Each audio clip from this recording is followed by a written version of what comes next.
The moment you get good at hacking, your life doesn't get simpler. It starts closing in. Not because you failed, because you succeeded. And by the end of this video, you'll understand a pattern almost nobody talks about in the hacking world. A pattern that shows up at every level, from the curious teenager messing around in his bedroom, all the way to the elite operator working for a government. The pattern is simple. The more powerful you become, the less free you are. Most people think hacking is a ladder. You climb higher. You get smarter. You make more money. You earn respect. And your life gets better. That's the story. That's what the YouTube tutorials sell you. That's what the bootcamps pitch. That's what the movies make it look like. But here's what they leave out. Every level gives you something. And every level takes something from you. Today, we're going through the full ladder of the hacking world. At each level, I'll show you what your life actually looks like.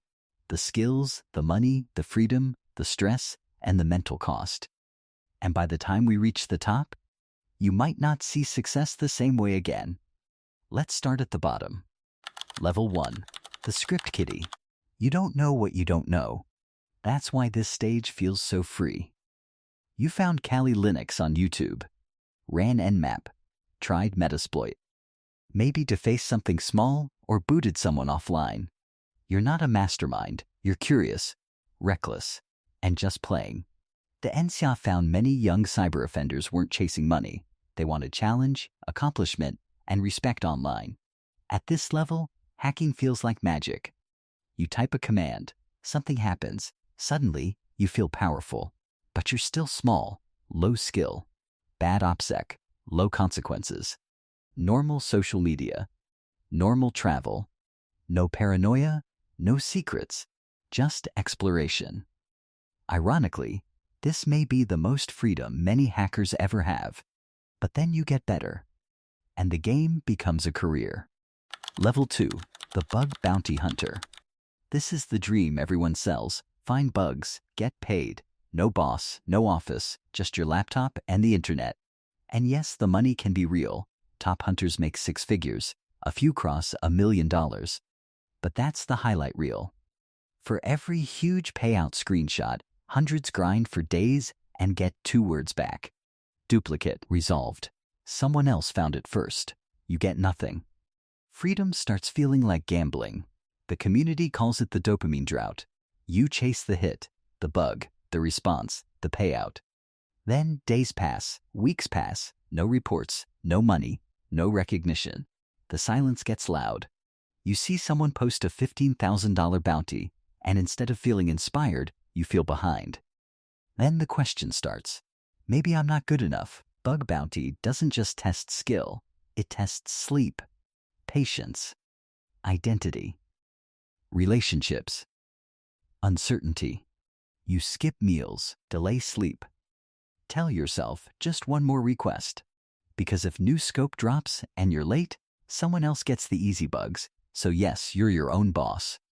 But in practice, the platform owns your nervous system. You gain income potential, but lose stability. And some people go professional. Level 3, the professional penetration tester. Now you're legally paid to break into things.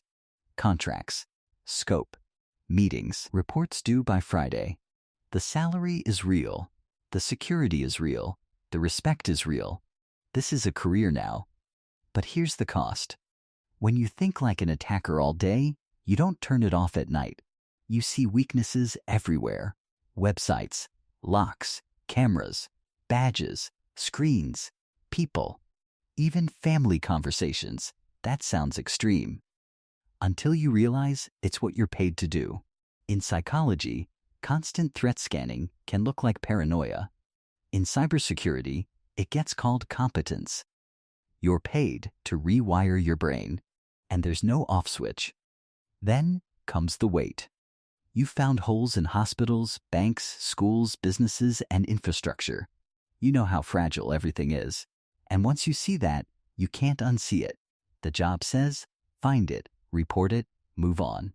But your brain doesn't always move on, and some people cross the line. Level 4. The Cybercriminal. This level doesn't just cost you morally, it costs you daily. Cybercrime losses rise, law enforcement coordinates, networks get dismantled, people get arrested. Everyone in that world knows they're hunted. So OPSEC becomes your lifestyle. Separate devices, separate names, cash payments, encrypted channels, no loose conversations, no casual travel, no real trust. You don't tell friends what you do. Your partner either doesn't know or becomes part of the risk. This is not freedom. It's a prison you built yourself.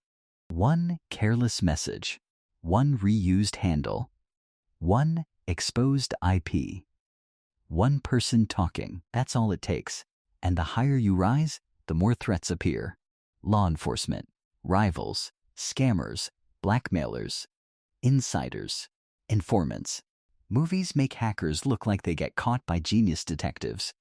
Often they get caught because someone trusted made a deal.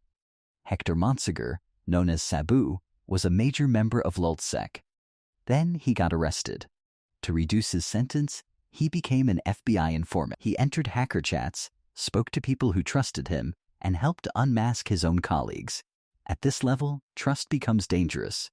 When the choice became lose everything or betray everyone, he betrayed. That's the structure. Success makes you visible. Visibility makes you vulnerable. Vulnerability makes betrayal inevitable. But even that is not the top. Level 5. The state-sponsored operator. You made it. You work for a government. Resources. Teams. Infrastructure.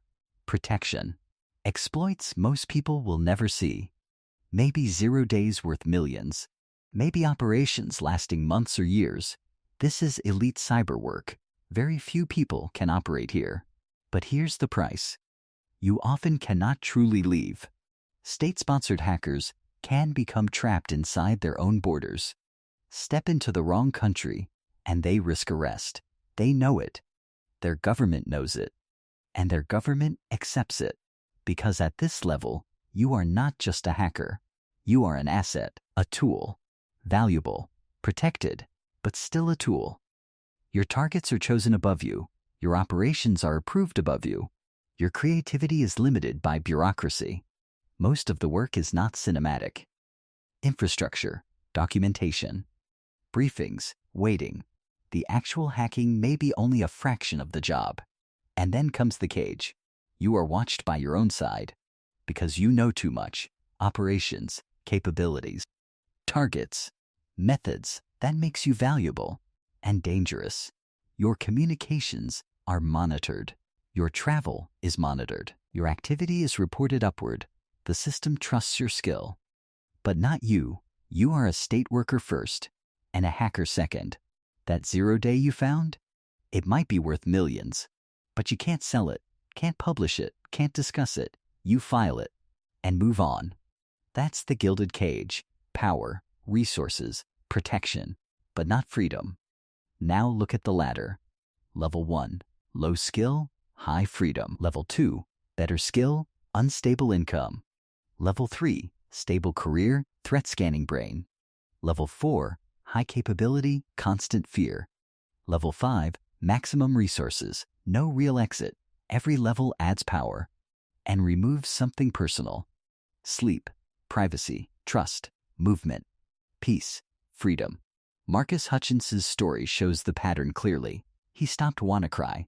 That should have been heroic. But after he became known, his anonymity disappeared. Journalists came to his house. His past returned. The FBI later arrested him for crimes connected to his teenage years. His visibility saved him in one way and exposed him in another. The higher his profile went, the less protected he became. That's the real pattern. The higher you go, the worse it gets. Not because hacking is cursed. Because power creates exposure, and exposure creates cost. So what do you do with this? If you're early, you now have a map. You can see the road before you're trapped inside it. If you're already professional, understand this clearly. What you're feeling is not weakness, the burnout, the hypervigilance, the inability to turn off the threat model. That is not personal failure. It is an occupational reality. Recognizing it is the first step to managing it. And if you're thinking about going further, study the case studies before you become one. Monsegur, Hammond, Hutchins, Fisher. Real people, real consequences. Because this field rewards skill, but it taxes something deeper. Your attention, your trust, your nervous system, your freedom. And knowing that before you climb may be the most valuable skill of all. If you want to understand what actually separates the people who last in this field from the ones who burn out, disappear, or end up in handcuffs, the psychology, the career paths, the legal lines, and the decisions that change everything, there's a video coming on exactly that. Make sure you're subscribed so you don't miss it. Because that one is going to change how you think about the entire industry.